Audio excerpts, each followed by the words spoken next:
Griffin. Yeah, I think so. What you doing, man? I've heard that name. Your house has exploded here over the last couple Dude, right? We walk over there every day. You have to when and, it's like that. I know. It explodes. Once those trust discussions. Yeah, right. You ready? Everybody ready? Wow, that works. It's 6 o'clock, so we're going to go ahead and bring the meeting to order. Welcome to the Planning Board meeting. Today's August 2nd, 2022. We're going to start the meeting with the approval of the minutes. The board's had the approval of the agenda. You guys have had the look over at your emails. So if we can get a motion to approve the agenda and then a second, that would be great. So moved to Okay. agenda. Awesome. All in favor? Aye. Aye. Cool. So for now, we're going to open up the floor to public comments. Do want to take a moment to. Hey, Jay. It was inadvertently left off of your agenda to approve the minutes as well from the previous meeting. Okay. We can do that. So we're going to approve the minutes from the last meeting as well. Okay. I move the approval of the minutes. Second. Second. All in favor? Aye. All right. Now we'll go to the public comment. Cool. So before we start this particular section is about anything to do with anything that's not on the agenda for tonight. So if you are here to speak, and when I say that, there's a public comment sheet and then there's a public hearing sheet. If you are here to speak on the rezoning issue, specifically the rezoning issue, and I feel like some of you might have made the discovery because you've put your name on both sheets, use the hearing time to talk about the rezoning, okay? Otherwise, we'll open this time up specifically for anything else anybody wants to talk about. Okay, nobody in here. Is there anybody? Okay. So with that, nobody's got any comments on the public comment, so we're going to go ahead and close that as well. That brings us to new business, which I believe most of you guys are here for. Do take into account, we're going to let everybody that's on, and I'm going to call your name if it's not on the public hearing sheet, but on the comment sheet, I will still call you to speak. Keep in mind, we are talking about rezoning, so keep it to rezoning as much as possible. I do understand that there are some other things that are in the stratosphere that the citizens are concerned about. This is specifically about rezoning. That particular development's not on the agenda tonight. You will have your ability to voice as much as you want about it in the future as well. So just keep that in mind. So with that going, we are going to open public hearings first. And what we're going to do is we're going to go one by one down this sheet. We're going to give each speaker a total of 3 minutes. Time will be kept by the board member to my left. And when she says stop, your time is done. And just we won't stop you right in the middle of the sentence. You can finish your thought, but don't run on like it's the Academy Awards. Okay? Even those come to an end. Even those have to come to an end. Awesome. So, Orchestra that's going to play. yeah, I don't have a little blinking light or anything like that. So with that, and if I mispronounce your name, bear with me. So we're going to start, it looks like Joe and Ravonda Kassane? Yes. Okay, awesome. Shall we use the podium? Absolutely, we would prefer you to. Would you like me to present it first and then you can open the public hearing? That's probably a good idea. Sorry. That's probably better for everybody, isn't it? Okay. Okay, so this is a map amendment for the 5 properties listed on the screen. You may have noticed that the original notice included 2 additional properties. Those were removed. They were added because we believed a pending zoning application was expired. And after we sent out the notice, we realized, we got more information and realized that the application is not expired and the zoning ordinance does not allow for rezoning of property with active development applications. So we had to pull those 2 parcels off.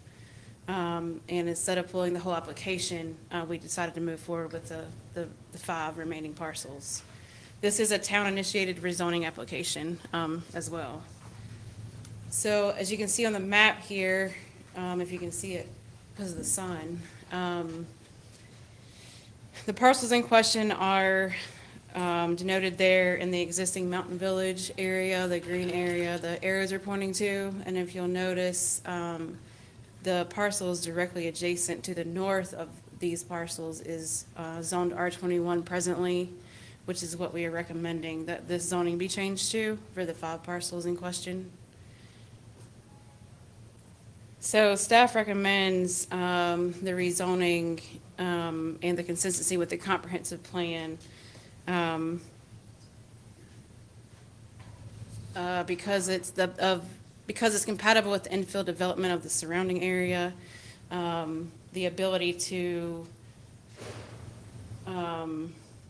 the allowance for administrative application of environmental standards, the limiting of the density on the current infrastructure as it is, and the preservation of the natural area. You have a consistency statement in your packet that lays all that out. So again, this is not relevant to any development application. This is simply relevant to rezoning these 5 parcels from Mountain Village to R21.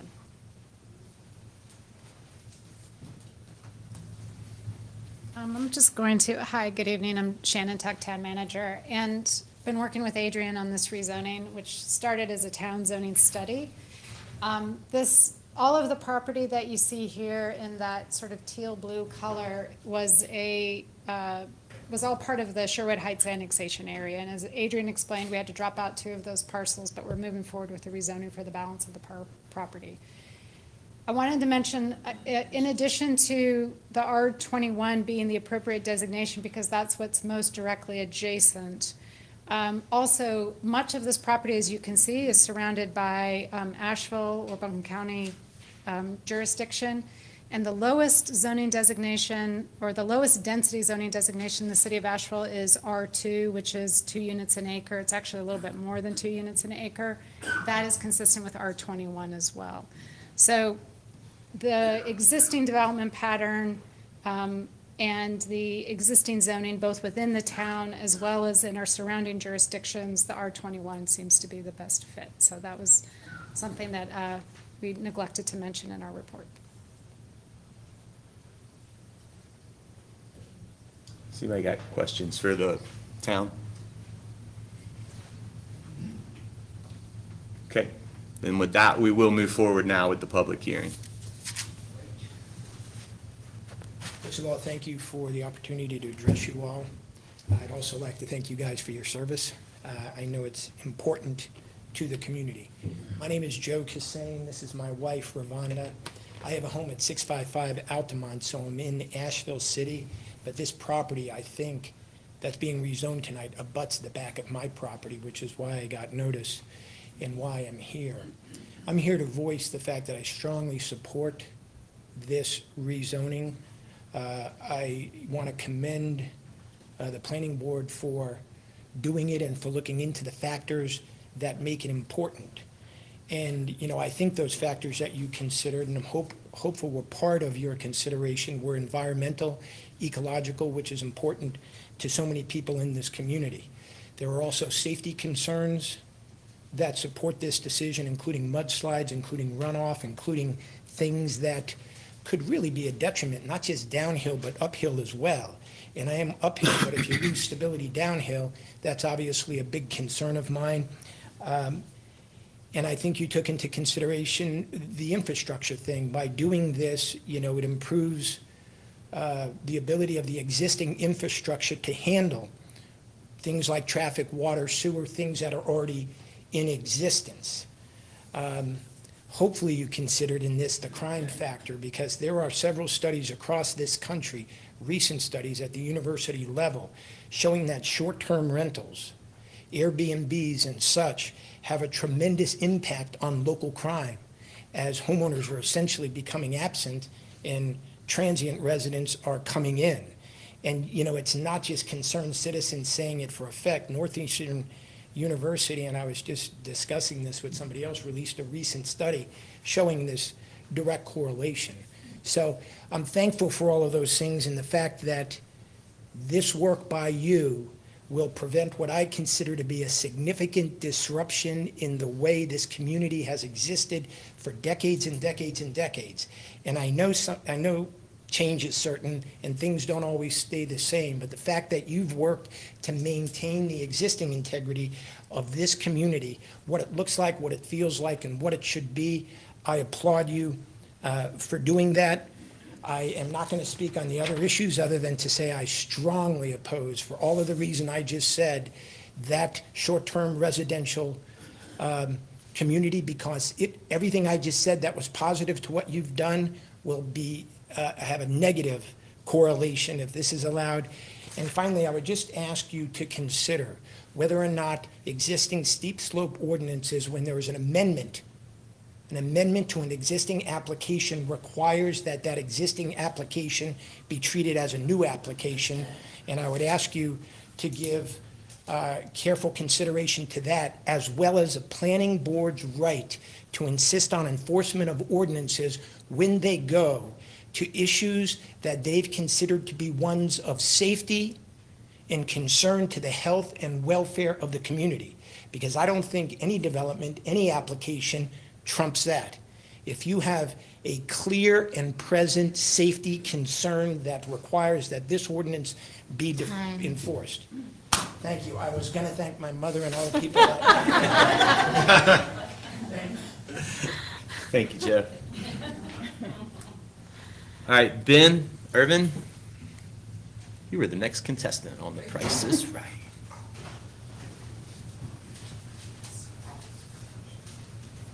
Thanks for giving me some time here. On behalf of the Citizens for Responsible Land Use, which I think we've sent a letter to you guys, I hope you've gotten it, or it will be coming. I want to thank the town staff and for creating this proposal and bringing it forward. And I want to thank the planning board for considering it, and I hope for supporting it.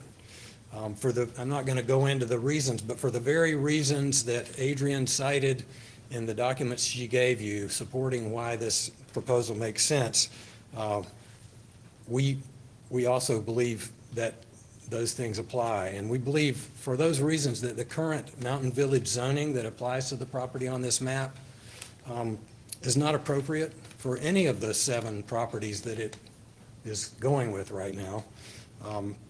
So we welcome and we fully support this proposal to rezone the 5 properties that can be rezoned. And to R21, we hope that you will agree with that. It's a significant step in the right direction, and our group appreciates what you're doing. Thank you. Thank you, Ben. John Robinson? Yeah, I'm here to listen. I didn't realize. Okay. We like listeners too. What about Lisa LaFave? Thank you.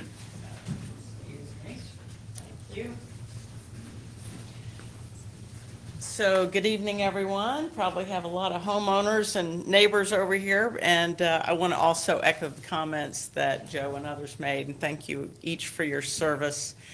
I am a resident of Reynolds Mountain, live at Summit Tower Circle up top, the opposite side of the mountain where the R21 designation for zoning is. A lot of these neighbors are probably on the Altamont side and other areas of the mountain. But I'm the president of the Homeowners Association for Reynolds Mountain, and certainly appreciate all the considerations that Adrian and others outlined, because we have recently undertaken, we have an engineering firm here in Asheville that the board and the homeowners have approved that's doing a comprehensive study for us in terms of erosion and stormwater management. So any and all development adjacent, below, on the mountain, which this is still part of Reynolds Mountain, is of great concern and interest to us in terms of those standards, both development, construction, and otherwise, that would take place as you move forward. I'm in full support of the designation and changing it for the points already made. I won't reiterate those, but I think it ensures a safer community for all of us, and my role in my capacity here tonight is really to represent the homeowners and their concerns. And I know we're not here to talk about the developer and the Robin Hood property, but our concern is first and foremost safety, erosion, steep slope development. We've been told that a lot of the slope in this new area is in the neighborhood of 48%. And I know, if you didn't know that I'm learning a lot working with the engineering firm. That is even steeper than most of the slopes on Reynolds Mountain. So that gives you an idea for those that are familiar with the development up top where we live, most of us live. So we would ask for your support in approving this. And as we move forward with the development application, I echo the comments that Joe made.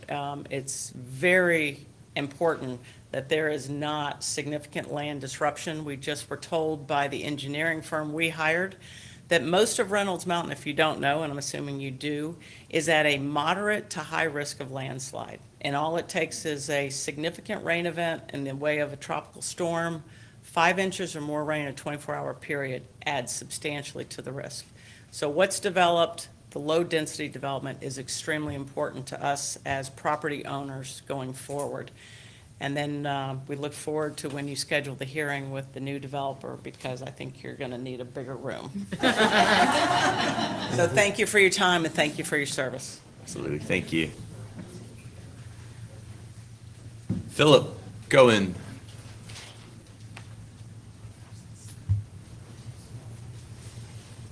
Hi there. My name is Phil Cohen. I'm a former board officer of the Reynolds Mountain Property Owners Association.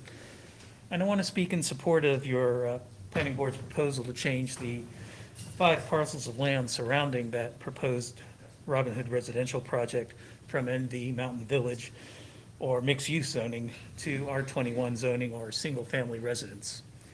As a former officer in our homeowners association and a member of our community, I've had extensive experience with the very real issues of erosion and stormwater runoff on the mountain over the past few years. Lisa has spoken about that. I also have experience with the extensive damage that heavy construction vehicles have done to our roads. And most of all, I know that that North Carolina has performed a geological survey and landside risk assessment of Reynolds Mountain. I've seen this study, and it highlights some serious, very serious issues and risks on the mountain. Given these issues, I think the appropriate and prudent course of action is for the planning board to convert the MV designation of these 5 parcels to an R21 designation. If in the future, a specific proposal for an R21 for an MV on one or more of these parcels seriously and concretely addresses these issues, I believe the planning board could then revisit this decision and offer a variance.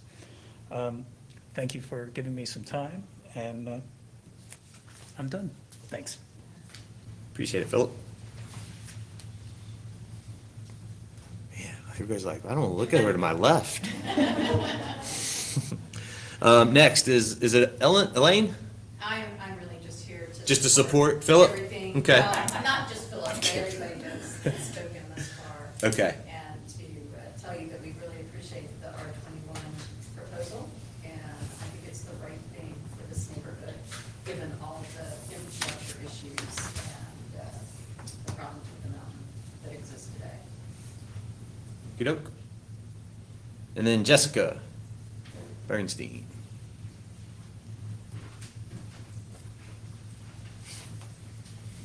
Thanks very much for this opportunity to speak. I am in Buncombe County. My property is surrounded on 3 sides by one of the parcels that's been removed from the agenda for this evening. But my husband and I are property owners in Woodfin. Our business is on Riverside Drive, and we've had that for 12 years. So I appreciate everything that you all are doing and all the time that you're giving. I don't have any new comments. All of these people have spoken very eloquently and had everything to say that I would have said if I was first, but I'm glad that they were first to do that. But it never hurts to have another voice just saying thank you all. I know that a town-initiated rezoning is not common, and for all of the reasons that you've heard, this is entirely appropriate and necessary. And so we really appreciate you all for being proactive and taking these steps to protect the community. So thank you.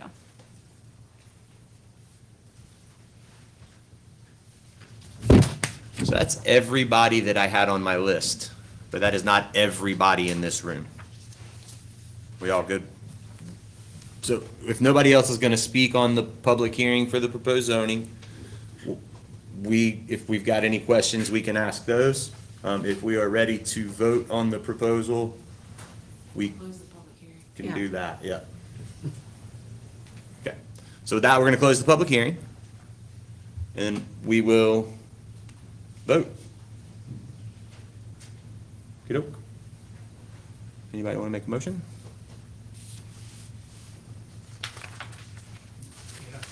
I'll make a motion to approve the town's proposed rezoning. Don't they want us to say, Oh, I don't have that sheet. Go for it. I hope I got the right one.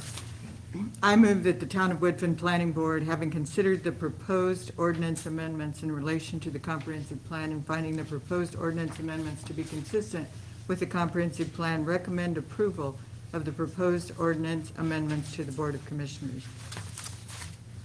Okay, I'll second. Oh. 2 seconds, no problem. All right, so now we'll vote. All in favor?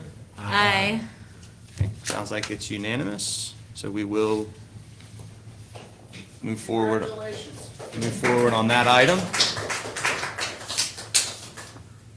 I don't think I got it right.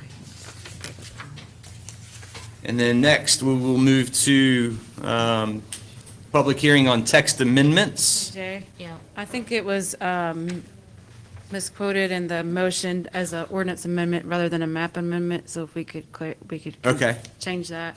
Thank you. So change where it said ordinance amendment to map amendment. Do I need to say it? Okay. All right. Are we good? Good? Cool. All right, so now we'll move on to the next item, the public hearing, text amendments. Adrian, if you want to share with us what the town has. I think I did the wrong one.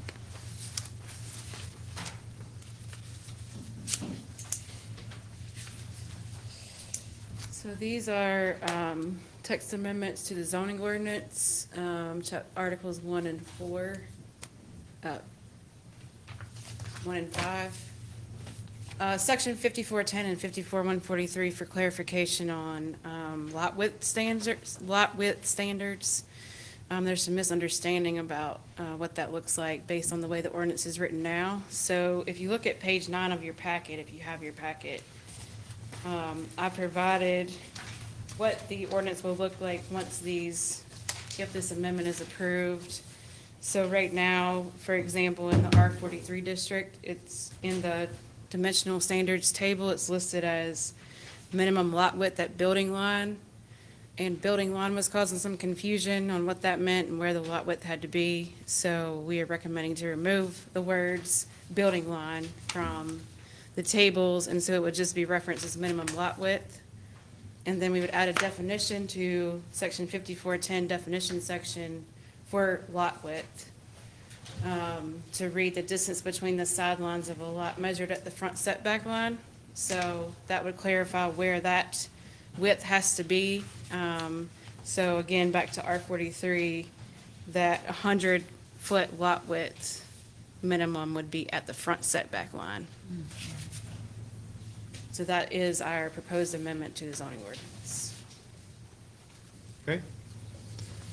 Nobody's on the list to speak about this. I'm assuming that anybody out there would like to speak about the amendments Adrian just talked about?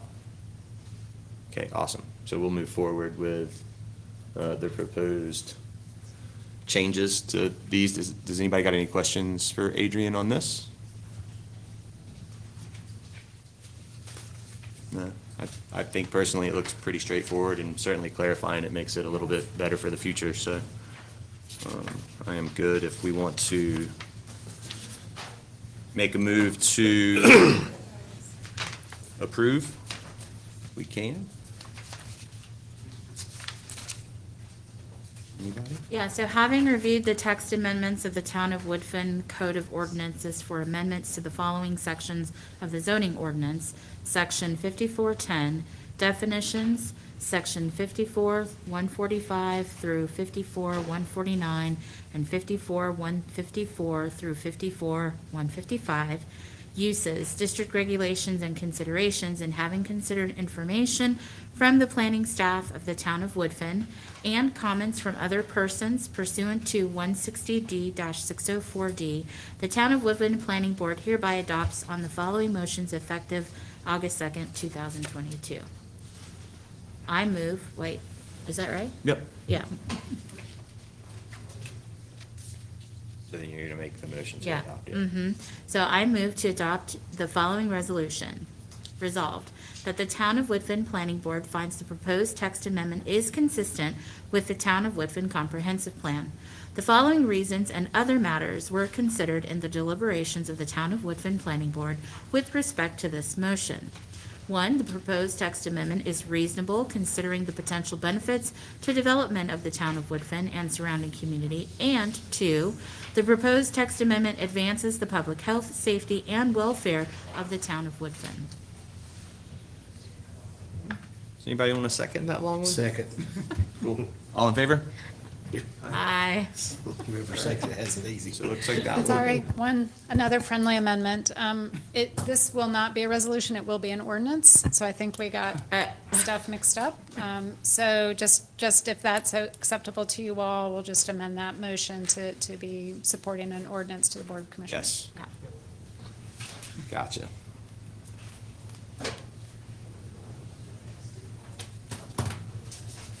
Back to my sheet. All right. With that being said, we're going to close the public hearing on the text amendments, and we are going to work right into item 3, which is the work session. This is just going to be discussion. Feel free to stay. There's one more ordinance amendment. Yeah, steep What am I slope. missing? Oh, steep slope B. My bad. Yes. Okay. So we came to you in June with ordinance amendments to the steep slope ordinance. And in conversations with you and the Board of Commissioners, we realized there was still concern over the accessory structure height requirement. So we've worked on that, and we're coming back to you with some amendments to the accessory height structure, specifically to retaining walls and fences. So in June, we changed the accessory structure height to 20 feet maximum, and so we'll leave that there for accessory structures, carports and other things like that. But we will add the exception for retaining walls and fences. So the maximum height for retaining walls would be 12 feet in steep slope areas, and fences would revert back to the zoning requirements, which is 6 feet in the front yard and 8 feet in the side and rear yards. In those June amendments, we also added a definition of structure to the steep slope ordinance, and as part of those conversations, realized that accessory structure is already defined in the zoning ordinance, so we removed the new definition from steep slope ordinance, and we'll just use the zoning ordinance definition that was already there. So that's our recommendation for accessory structure height limitations for retaining walls in the steep slope areas. Question, where did the 12 feet come from?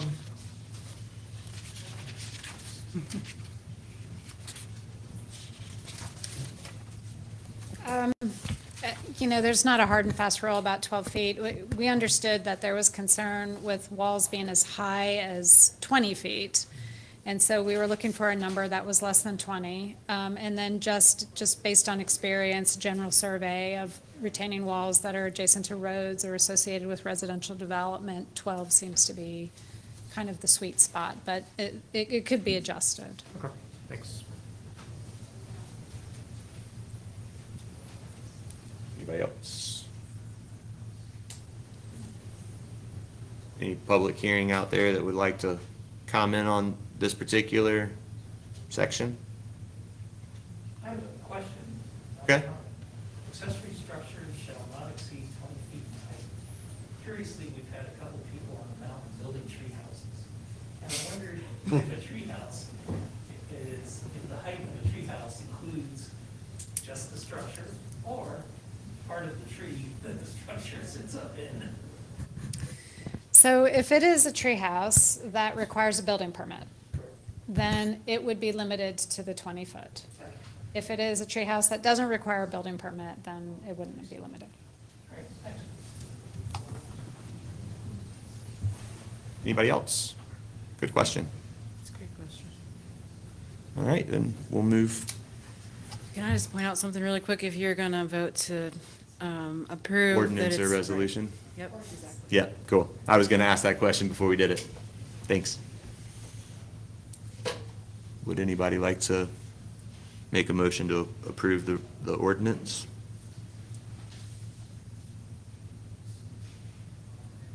I would, but I don't have the text to read. But here you go, I'll share. And it's text ordinance, not text amendments, or what is it? It's a text amendment, but Okay. it's done by ordinance. Oh. The ordinance refers to the actual legal document that gets codified into our permanent record. You use resolutions for certain kinds of decisions, ordinances for others. So all text amendments are adopted by ordinance. So your motion can just be something very simple, like I move to approve the zoning text amendment to the steep slope section as proposed by staff. It can be as simple as that, based on the reasons stated in the staff report. Thank you. Go for it. Nope. Your turn, Dylan. I move to approve the zoning ordinances as proposed by staff. The amended. Do we have to say amended or no? Okay, cool. Okay. Second. All right, all in favor? Aye. We got it that time, right? Perfect. So now we'll move to the work session. I'll close that public hearing on the text amendments. We're going to move to the work session now. All right, with that, first thing up on work session is street standards discussion. So, in looking at some of these ordinance amendments,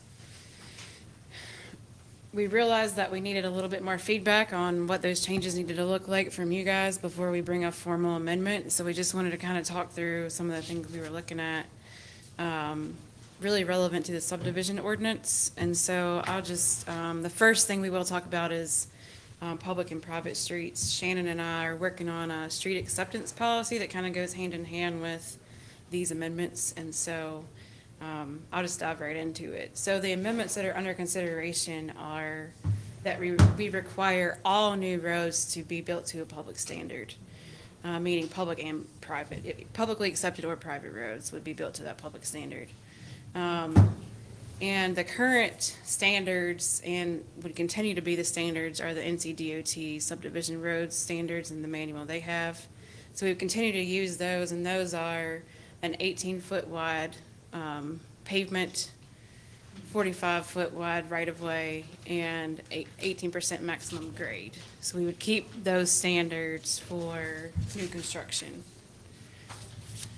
Questions we wanted to talk to you about were, are there instances that we should consider accepting less than the public standard of 45-foot right-of-way or less than the 18-foot road pavement? And what should those standards be? So examples would be existing non-conforming streets that don't meet that right-of-way width or pavement width, or new roads in steep slope areas. So that's kind of the way staff's moving towards what those amendments will look like. And just in our conversations about what those standards could look like, we've identified non-conforming street extensions. So that right-of-way could be 20 feet minimum.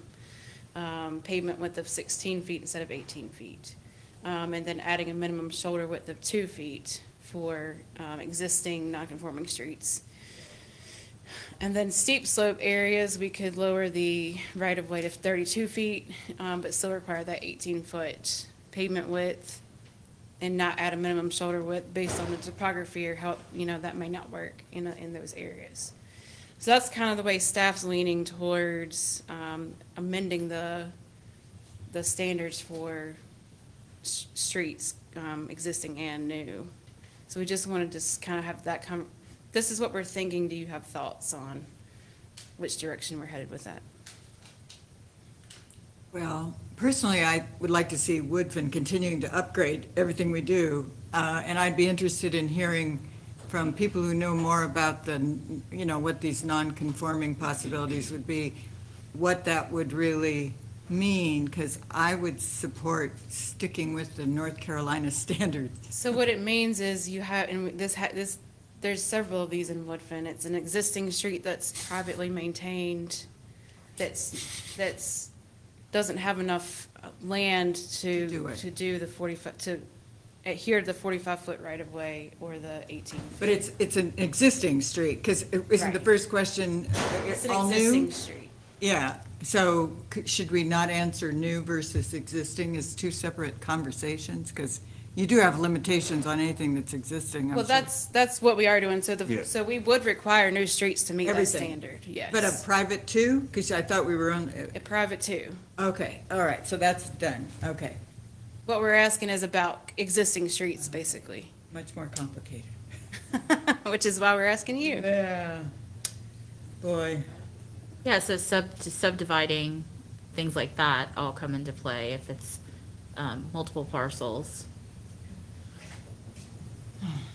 Sorry, so really what we're talking about here is just construction, right? There's, as Adrian mentioned, there's another policy that will be considered later that has to do with what kinds of streets will the town agree to take over for maintenance. So that's a whole nother conversation. Yeah, okay. So we're just talking about new streets. So the standard, the current standard and our standard that we recommend moving forward is just to keep with the NCDOT standard. That's just a good public standard to follow. So really, we're just asking, are there special instances where we might want to consider a lesser standard? One instance, which is not very common, is the extension of non-conforming streets. So you have a non-conforming, meaning it's not 18 feet wide, or it doesn't have a 45-foot right-of-way, but it's currently publicly maintained. And sometimes people want to extend those to add a few more lots on the end, or maybe there's a large lot at the end, they want to actually do a small subdivision off of that. So if the existing road is only 16 feet wide, for example, do we make the road that comes behind it 18 feet wide? So is there instances where we want to maybe just match what's existing, but maintain a minimum? So we recommended, for example, a minimum pavement width of 16. So even if the existing road's 14, the new extension has to be at least 16, because that's the Powell Bill standard. So we want to make sure that we have at least 16. So that's why staff is recommending that for extensions, we stick with a minimum width of 16 feet and a minimum right-of-way width of 20. That just gives us a little bit of wiggle room. We have a lot of streets in the town of Woodfin where we have no right-of-way and it's edge of pavement to edge of pavement. If we had to go in there and repair that road, we're potentially on somebody's property. We could have to remove a tree. We could, remove their rose bushes, and it's better if we have at least a little bit of a shoulder to be able to perform some of that work. So that's the reason we're recommending that standard as one possibility. The other has to do with the steep slope streets. Now, those are new streets, so we're not talking about extensions, trying to match something. This is brand new. This is a subdivision, like the development that shall not be named that, may come at a later date. If it's in a steep slope area, do we want to allow a narrower road pavement? Do we want to allow a narrower right-of-way? That has the potential to control the extent of disturbance. So if you allow a narrower road or a narrower right-of-way, it could help limit the extent of grading that occurs to some degree. It also has the potential, but at the same time, we are maintaining enough shoulder, more shoulder than we would in the other conditions, because it is in a steep slope area. And if you ever have to go and repair a road in a steep slope zone, it's better if you have more space to be able to kind of get in there and do what you need to do. That would include the extension of private streets All- to access public. So what new we're, public streets. yeah. So what we're talking about is construction of a street. So for your purposes, I don't think you need to worry about is it public or private. We're just talking about new streets. And our recommendation is that all streets be built to a public standard. That's not been really clear. I know. So even if it's a private street, you still have to build it to a public standard. And that. Regardless of if the private quote-unquote developer plans on the town of Woodfin maybe one day taking over the, Correct. Okay. And the main reason for that is because oftentimes developers build the street and sometimes they build the home, sometimes they don't. But eventually that developer moves on and the residents inherit that new street. And oftentimes, even if the initial intention was for it to be privately maintained, things change and you want to ask the town. So we want to be able to give those homeowners the opportunity for public maintenance, even if that wasn't part of the original vision. And it's just a way too that for homeowners, the public maintenance of streets, that's just a burden that you're adding to the private property owner to have to be responsible for. Couple of questions. Does Buncombe County or Asheville have something similar like this built in? And is it? Yeah, I believe Buncombe County standard is the NCDOT standard. Asheville actually has a higher standard. They require 20 feet of pavement and I think at least 45 feet. Steep slope streets is what I'm. I know Asheville does. I'm not 100% sure what Buncombe County standard is. This is actually a little bit narrower. So Asheville requires a minimum of 20 feet regardless of the condition, so even in steep slope areas. Yeah. We're thinking 18, it helps control. That's kind of what I'm getting at though, is with the steep slope ordinances and the amount of disturbed land, keeping it at 20 feet, or keeping, even though it's steep slope, to a higher standard. Yes, it might require more earth to be moved, but hopefully our steep slope ordinances kick in to prevent that type of disturbance. The extent of grading, and Right. yeah, it would. So that's my concern, is it seems like we're kind of, I don't know, I don't love the 18 feet on the steep slopes. In my opinion, it should be the same as everything else. Well, and if you feel that 18 feet is appropriate in steep slopes, then I think we would want to reconsider 18, the minimum width everywhere else and probably want to go 20 feet everywhere. And I don't think that's a bad standard, actually, and Mr. Angel may know more about this, but I think there's a fire code standard that requires a minimum of a 20-foot paved all-weather surface. And Right. so 20 feet, now why the DOT does 18 when we have a fire code standard that requires something more, I'm not clear on. I've not ever been able to get anybody to answer that for me. And we can simply refer to the NCDOT standard with the exception of the road pavement and make that 20 feet. Yeah, it seems odd that our neighbors are potentially doing 20 feet. Yet Woodfin isn't, we're not holding ourselves to that higher standard as well. Well, we'd be happy My to look at that further and incorporate that into the proposed ordinance. The DOT standards has a separate standard now for mountainous areas, right? Yeah, the DOT does have a slightly different standard for mountainous areas, and I think it's consistent with ours, except that, well, I think first of all, they extend their mountainous designation to all of western North Carolina, so it's broadly applied. And it has, I think one of the main differences is the steepness of the road. They allow up to 18%, and or everywhere else that's not mountainous, it's a maximum of 15%, I believe. So recognizing that we're in a mountainous area, we just went with 18. Now, we probably wouldn't for public maintenance. That's a different conversation, so.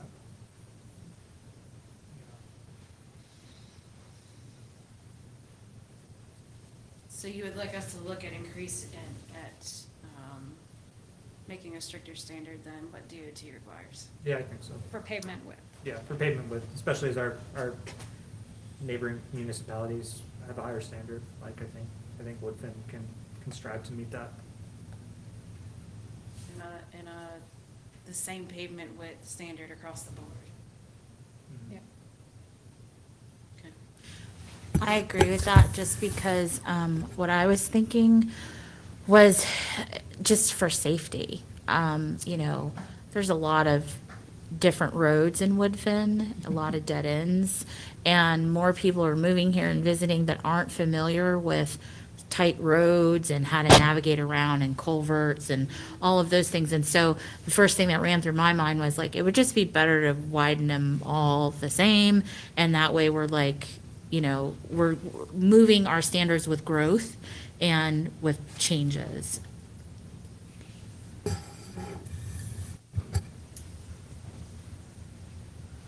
Okay, we'll look into that and bring you something back. Does anybody else have any thoughts on streets? Well, I just want to make sure that the thing we're talking about is for new, not existing, Right. because boy, I think with existing, we have super big You, challenges. you will never make it. My street's like 7.5 feet wide. Yeah, thank you. Thank you for bringing that up. So I guess we were Fire mostly truck, talking fire about truck's 8 steep foot wide. slope and then, everywhere else in the town. But for those extension of existing streets, Yeah. do you also want to go to 20 feet on those? Or do we want to say match what's existing or a minimum of 16 feet? I don't think on it, when you're extending a road, it should go for, like, literally Springbrook Road is like 7 or 8 feet wide. It is so, and then somebody parks on the road and you're done.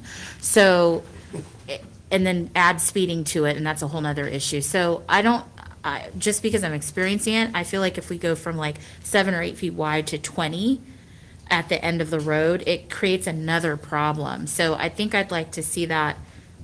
It doesn't have to match. I just don't think it should be that big of a difference, a gauge.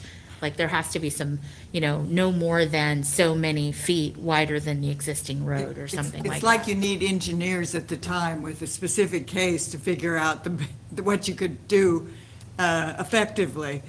And you couldn't come up with a rule easily for everything of existing. We'll go back and look at it. I mean, there are standards for transitions. Yeah. Okay, So that's something that maybe we can look at. That and sounds see. really great, because I think that no more, or no greater than something like that could be feasible. if it's a cul-de-sac though, which a lot of these are, because you drive in and it doesn't go anywhere, it might be nice to have it a little wider at the end, where you could turn around. I would love that. Which doesn't exist right now.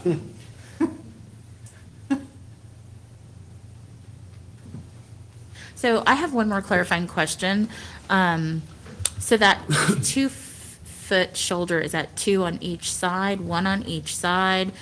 And I just need a little bit more clarity on the shoulder piece. 2 feet on each side. Okay. Yeah, minimum. It's a random question, but how hard would it be to propose maybe with all new streets going in that we get a sidewalk on a street? Yes, that's next. That's the next. Yes, Okay. absolutely. I mean, I've been preaching sidewalks for like a year, y'all.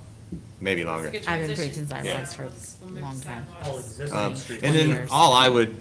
my just 2 cents on proposed here is, I think I understand the 18 feet of the road in the steep slopes and all that, because less solid surface is better for conditions on steep slopes. So if you got more pervious land, but at the same time, I understand if you make it 20 feet, it also makes the developer think, hey, we got to make this, it has to be this big. We can't skimp it and go 2 feet less on our road size and just make it into Woodfin. So I can go either way on that. I trust y'all's decision and all their input on that. I mean, I think that should be looked at in parallel with the steep slope ordinances, just to make sure that we're not undoing some of the good work that we've done with the steep slope stuff.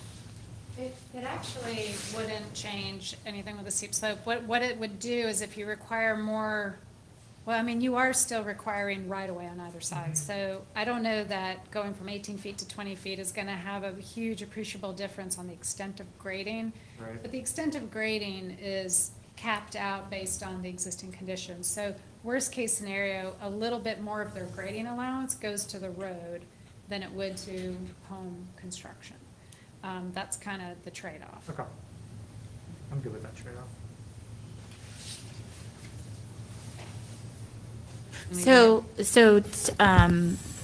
When I think of the layers that are being offered, the street piece and the 2 feet of shoulder, is that going to be layered into the sidewalks? Because, I think I'm a like big picture person. I'm thinking steep slope, the width of the road, the sidewalks, the, runoff, like all these layers are working in my mind. That's why I'm slow to speak tonight, because I'm like, I know we have this in front of us, but big picture. Yeah, There's a lot that goes into that, so I don't have an easy answer for it, except that there's different kinds of sidewalk designs. So some might have space between the edge of pavement and the edge of sidewalk. And that can be to accommodate stormwater or do other things. There's also different ways of managing stormwater. You know, you can pipe it, depending on the slope, you might not need to worry about it at all, it'll just sheet flow. It's kind of like you kind of give the standards and the designers then design it to figure out how all those pieces come together, but. Okay, thank you.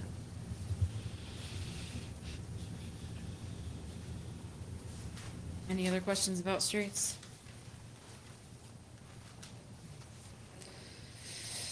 Okay, so moving on to sidewalks. We want them. The answer is yes. I move to, no.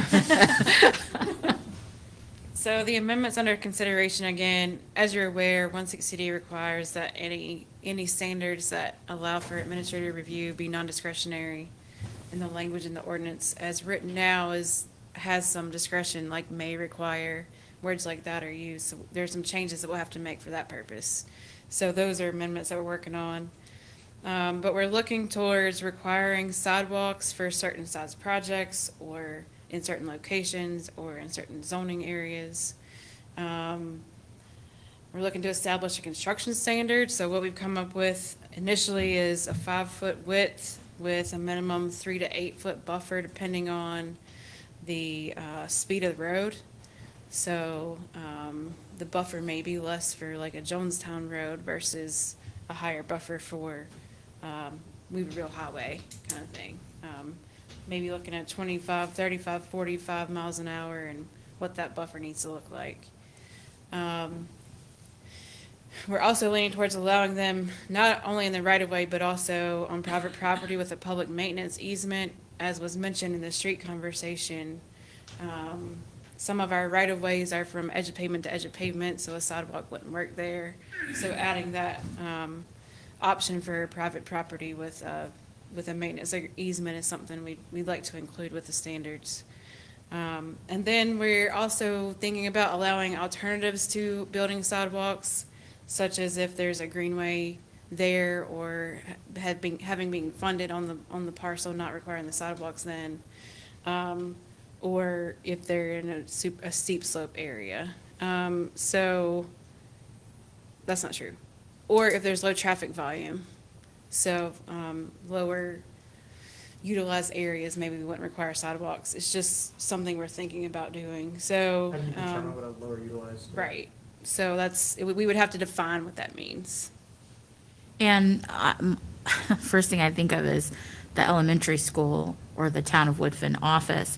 Is there another way to say, like, if it's within so many feet of a, blah, blah, blah, blah, blah, where, because, there's parts of Jonestown that could use a sidewalk just to access the school or the town of Woodfin, the park, things like that.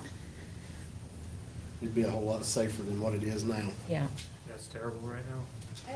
We might have to research that. I think there could be some legal challenges to trying to require sidewalk for certain types of uses as opposed to based on zoning or other site conditions.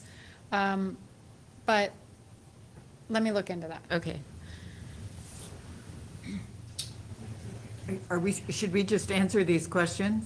We can. Because, what types of new development? I say all new major subdivisions. I don't see why we wouldn't require it as part of the application.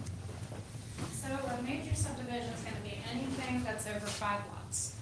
So Everything if that's it's what? 5 lots. 5 blocks. Lots. Lots. Oh, lots, I'm sorry. So if you're building a small road and you've got 5 lots, or is it more than 5? I can't remember. 5 lots or more than 5 lots. Right. Yeah, I think it's 5 or more. Yeah. So if it's 5 or more lots, then that's a major subdivision. So if you have a subdivision with 6, are we gonna require sidewalk? That's our only, we can Question, do that. It's easy to develop a development ordinance or a standard that says all new roads must have a sidewalk. That's easy to do, and it's easy to administer. That's actually the easiest standard probably to consider. But do we want to do that in all of those conditions? If it's a low-volume road, a low-traffic road, do we want to require sidewalk? It's just an additional expense from a development standpoint, and that typically gets passed on to the homeowners. So you're talking about, though, if there were 5 lots, they couldn't add more lots eventually to the plan? Maybe they could. Yeah. We can have a standard that if we said, say the threshold was 20 lots, 20 or more will require sidewalk. So if you start with 5 lots, and then over time, okay, now we add another 3 lots, now we've added another 6 lots, now we've added another 5, we're over 20. There's a way that we can develop a standard that triggers, that sidewalk gets triggered when 20 when they hit 20 lots. So that is a possibility. I think we should just, I think we should put sidewalks in wherever we can. And that is certainly an option, so. I think there still needs to be exceptions, though, going back to steep slope and talking about, increasing that to 20 feet. Now we're tacking on a 3-foot sidewalk. That's all of a sudden like totally unbuildable. And a lot of times those communities don't necessarily need it. So in my opinion, I am in full support of sidewalks, but just blanketing and saying everything should have a sidewalk, I don't know if I'd take it that far. I think it should be a certain number of lots, like you were saying.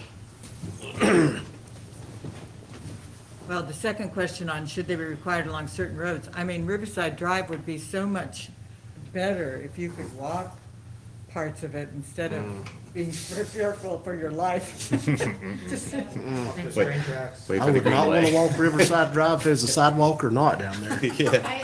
I don't want to get everybody's hopes up about Riverside Drive. Okay. There are a lot There's no room. It's a good road to consider when we think about where sidewalk is needed, but that particular road's got a lot of constraints. And so, Very now nice. I'm not discouraging us from still saying, because there will be properties that if. How we about develop- bridges going over it? I just think I think we could and we should consider a sidewalk requirement along Riverside Drive.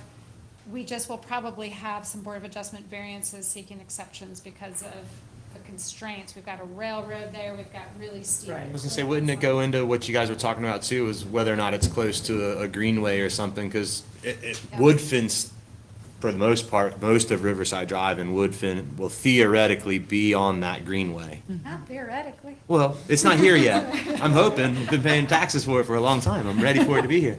But its plan is to make most of Riverside, Woodfin's Riverside Drive, accessible by greenway, so that would kind of null and void the need for the sidewalk there. Correct. And the other, right, that's correct. That is kind of what we were thinking. It just happens to be that road has other significant challenges. I think a bike lane on that road would be super helpful, but the challenge is the challenge. Like, Yeah, there's only so much you can do with it. Another thing that we consider is, in situations like that, and it's the same with the subdivisions, if you start with 5 lots or 6 lots, instead of requiring sidewalk, we can require the easement, so that in the future, should we have the opportunity to do sidewalk, it'll be a little bit easier to achieve. So that's another thing we can consider. And in some of these really constrained situations, we can also consider fee in lieu. That is something that the state of North Carolina does authorize cities and towns to charge. So, and the way that works is somebody who can't build a sidewalk for whatever reason would pay a fee that's equivalent to the cost of what it would take to put that sidewalk in, and you have to come up with a formula, and Right. they know how many linear feet and that sort of thing. And then that money sits in account until there's enough money to actually go and install a sidewalk in a high-priority area, such as a school or other public spaces. That's how that fund works. Well, could you do that in existing areas of Woodfin? In some ways, it's almost hard to imagine some of those streets even having room for a sidewalk, but it would just add so much to the older part of the town if they could do some of this infrastructure. Yeah, so there are ways of doing that. There's, basically the town can fund, just like we're funding a greenway, like we can come Right. up with the money and fund sidewalk and, go through the engineering process of adding sidewalk. It's just very expensive. Yes. And just like roads, sidewalks are the same. They're typically not built by towns. Those are typically built by developers, and then the town's role is to actually maintain it. So it's kind of turning the model around a little bit.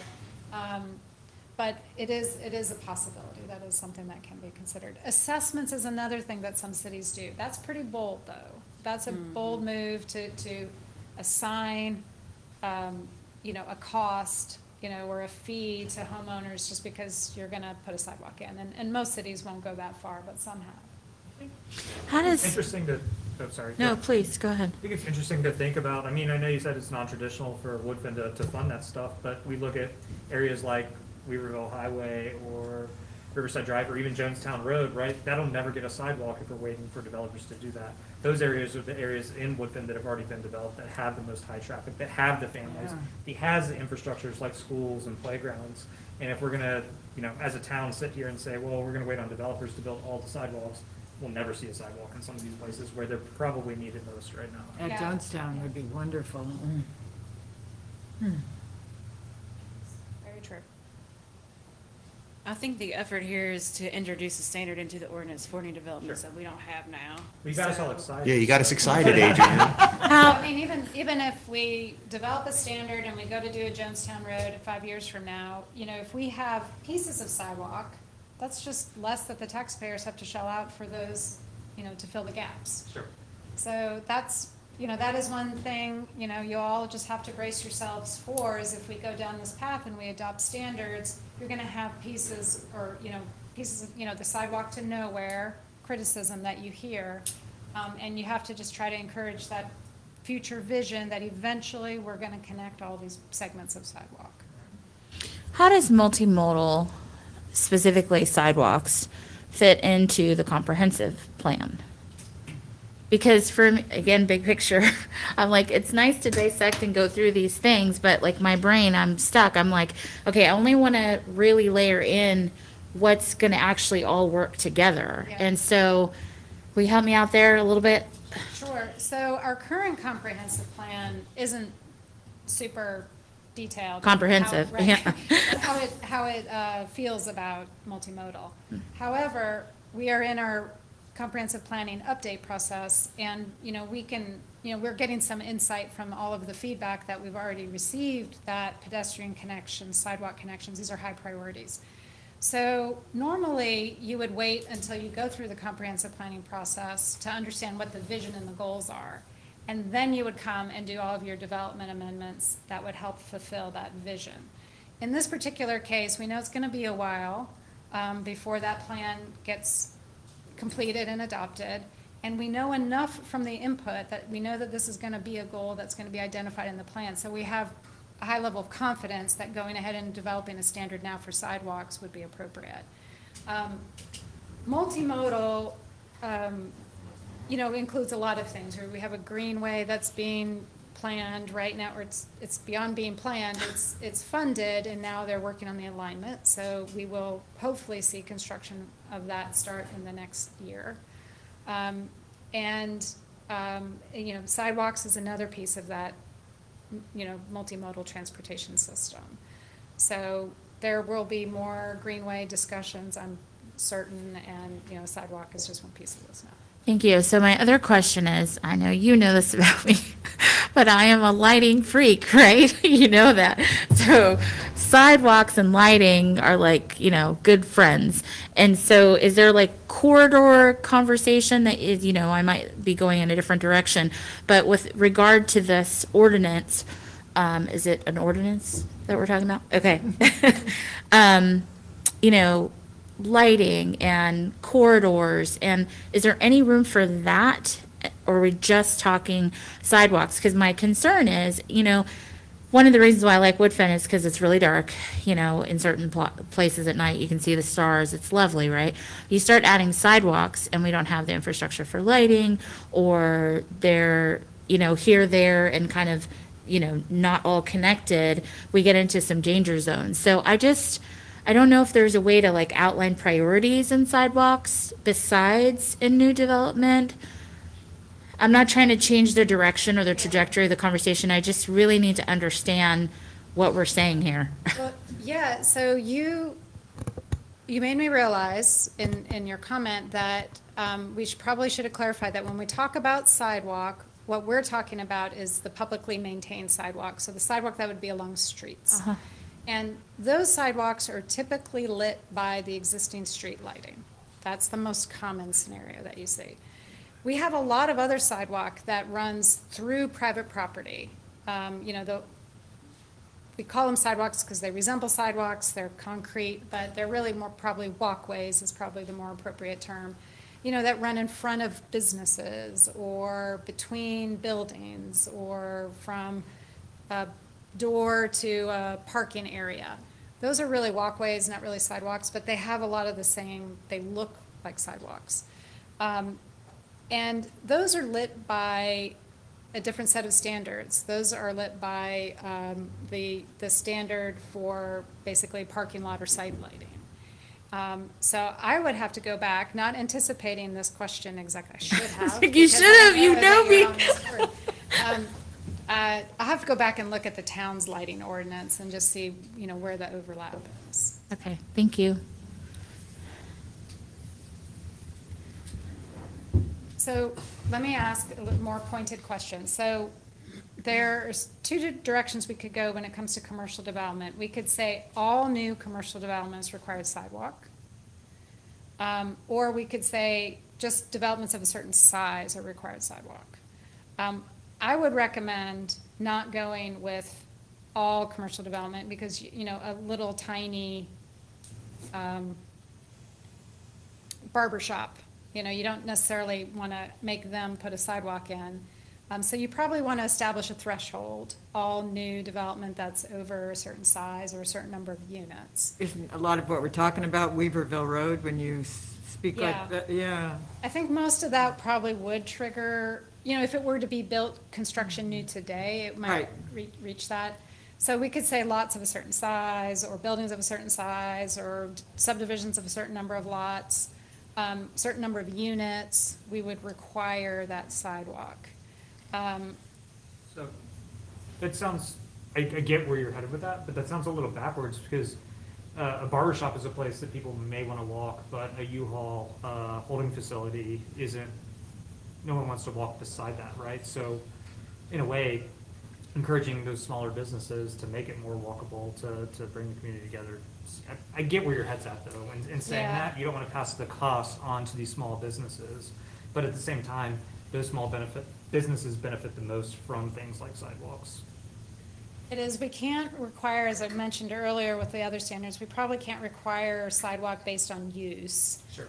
So that's where looking at the zoning districts might be helpful and looking at the roads, right? These are the roads where we anticipate a lot of pedestrians or. We haven't asked, like Weaverville and Asheville and that, what are their policies on sidewalk development? Asheville requires sidewalk for all new construction, and that's, might not capture the little barber, but it's gonna capture the gas station, Right. things like that. It also, another standard we can consider is anything that generates a certain number of trips. So even like a Bojangles is very small, but it generates a lot of trips. And so that's another potential trigger for sidewalk. So Asheville requires sidewalk in most conditions. I'm not sure about Weaverville. I'd have to check. And also like public transportation, so in my mind, I'm thinking of like certain roads. Is there a way to prioritize, like to ask the town staff to like prioritize, I know you have here, but reprioritize like a direction where you think like we would benefit most if we focused on these areas and these size of lots or subdivisions or businesses, and then we can reevaluate that based on your recommendation. For me, I know I don't have enough knowledge about these types of layers. And I would think that what you bring to us, we can ask a little bit more pointed questions. It feels really open-ended for what I think you're wanting to accomplish. And I just need a little something, because my mind goes to public transportation, and I'm like, you absolutely want sidewalks there, so what does that look like, This is our first conversation. Yes.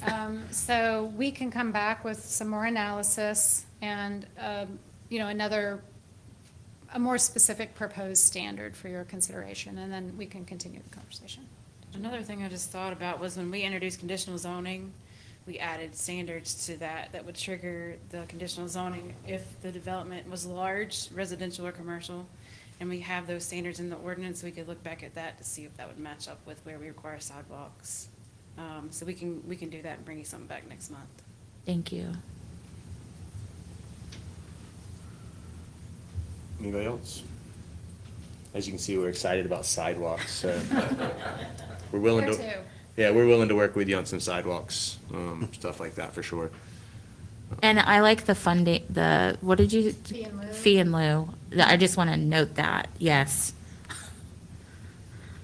Awesome. So I guess Okay. let's go on to our next thing. One more item, and it's flag lots.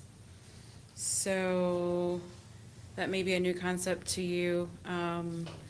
So as defined, flag lots look like a flag with a flagpole. So they are, the access to the lot is provided along the flagpole, and then the lot, the buildable portion of the lot is the flag.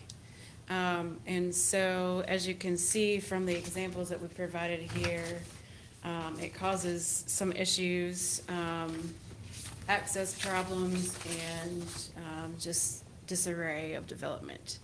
So we are leaning towards, currently the ordinance requires that all lots abut a public street.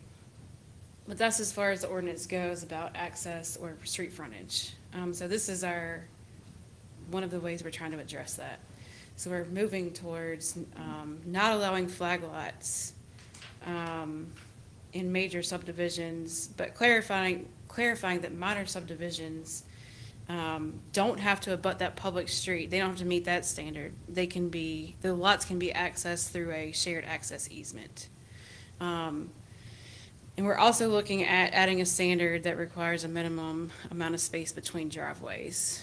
And so back to that original picture, you can see with the pink, blue, and yellow lots, the driveways are right beside each other. The access is an issue there.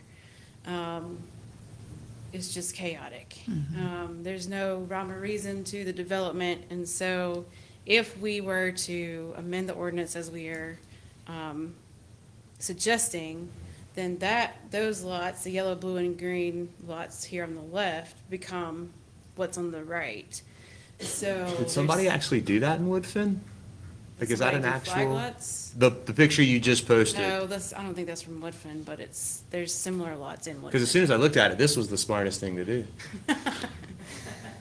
This is Shannon's drawing. Yeah, I was just curious. I had to give Shannon props for.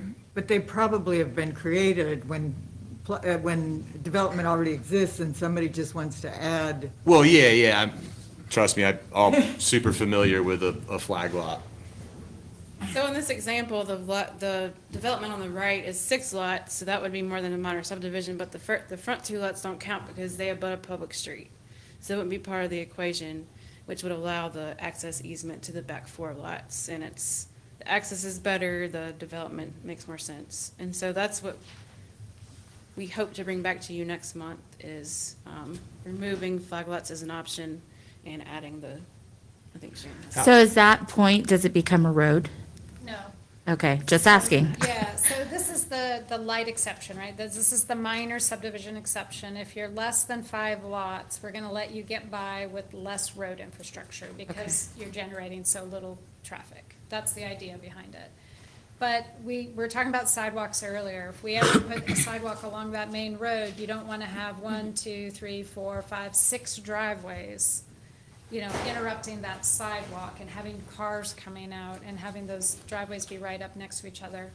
It's a safer and probably just better for all of the property owners to just use a shared driveway. So that's the idea. Now, it does require that they have a shared driveway easement, but usually whoever subdivides it in the first place is gonna take care of that.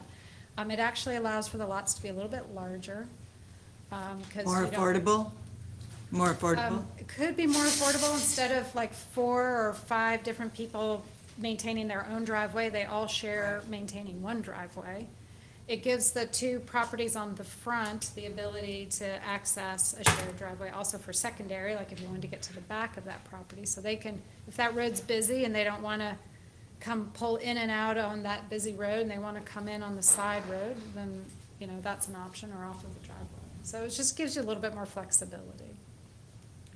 And we don't have to worry about that really wonky development pattern of creating those flagpoles that half the time people don't use them anyway. So you still have all the same development opportunity for infill. Really what a flag lot does is it gives you an opportunity for infill development. So you still have that opportunity. We're just not making you pull that little spit of land out to the road and saying you have to put your driveway here. I think it's a good plan. Well, I mean, what you're suggesting you do instead of the flag lot. How does that apply to, let's say it's somebody that owns an acre of land currently with one house in it and they want to chunk off a back quarter of that acre for development, and the only way to come into it is to create a driveway down the side, which would in turn make that a flag lot? Well, we just wouldn't subdivide the land so the lot actually had that little spit of land. You could still divide the lot as you're describing, but instead of making it, like if it's a rectangle and the front is there and the back is back here, instead of drawing that lot so that there's this little piece of land that goes out, you would just do an easement, and your lot would just be a nice rectangular lot in the back.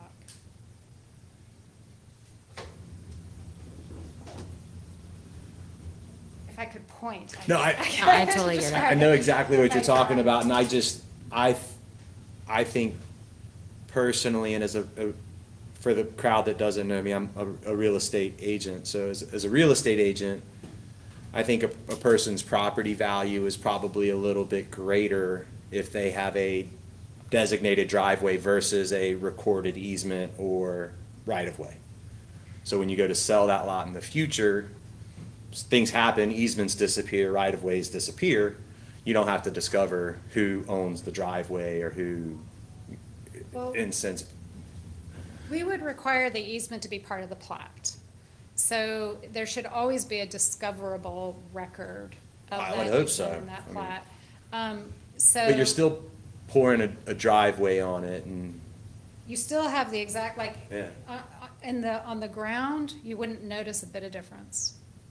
yeah, but on your property size, you might go from 0.15 to 0.17, which, I mean, not that that's huge. I'm just hypothetically speaking that, I feel like if you do that, if we say no flag lots whatsoever, and maybe I'm just looking at it where, I just think those are the questions that are gonna come up, or people are gonna have a problem, and I'm not saying I want everybody with an acre of land to go out and develop that acre of land, that's not what I'm saying either, but, I don't know how I feel about it. Okay. Well, maybe we'll do a few more. It is. That's why I asked if it was a road, because as a real estate, I had my real estate broker hat on, and developer, and I was like, ooh, that's gonna, when people start selling land, it's gonna create like a huge issue, for what's recorded, no, what's not recorded, Well, you it would know. be recorded. Uh-huh. It would have to be.